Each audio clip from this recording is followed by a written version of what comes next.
Just wrapped the mini-series Cost of the Caterer, so let me read you the real story submission that inspired this little mini-series. And as usual, I will not be looking at the camera because I will be looking at my laptop. The story to everyone I know because it was honestly hilarious, the catering options my mom wanted to go through instead of just hiring a normal caterer from our venue's list. Now, I do have to say my parents were being very generous in offering to cover the food, but I told my mom I was happy to pay with my now husband if they needed it. We had no problem doing that, but I know she really wanted to. It was her contribution to the day since we were paying for most of the other items ourselves, besides the entertainment, which my in-laws had graciously decided to pay for.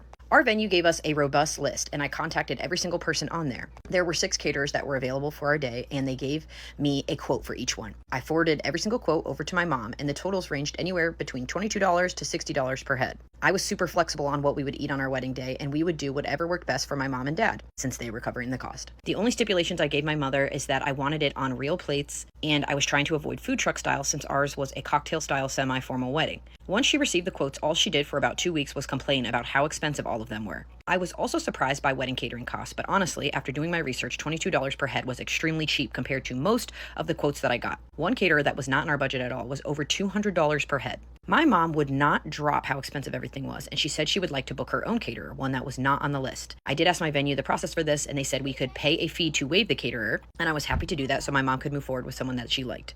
My mom told me a couple weeks later that she found a lovely caterer from the church that she had locked in, and I didn't think much of it. She told me they decided on a menu already. It was going to be chicken, potatoes, and green beans, and that she was going to be personally doing the salads and some cheese trays for the cocktail hour. She was trying to keep the cost down. I know how cost effective my mom can be. Some call her a penny pincher. But she told me the price and said that it was $9 per person. She said, I was so surprised, almost as low as mine from my wedding, which was only $6 per person. However, my mom got married 4 years ago. Shouldn't the cost be a lot higher than $9 per person? The red flags were going all over the place for me. That was way too low. I then decided to ask her for the caterer's information, and she decided that she didn't want to give it to me. My venue required that I give them the insurance and the company details, so then I told my mom she had to. In order for us to get married and have the caterer on site, she had to give me the documents. She then revealed that she had actually just asked her friends to do potluck style for my wedding. They were going to cook the chicken and make some casseroles at their house and bring them in. She was going to pay them for the cost of all the food, which she thought would add up to $9 per person, and they were doing the actual service as a gift for her. My venue would not allow this at all. Potluck style weddings were not allowed. They had to come from a certified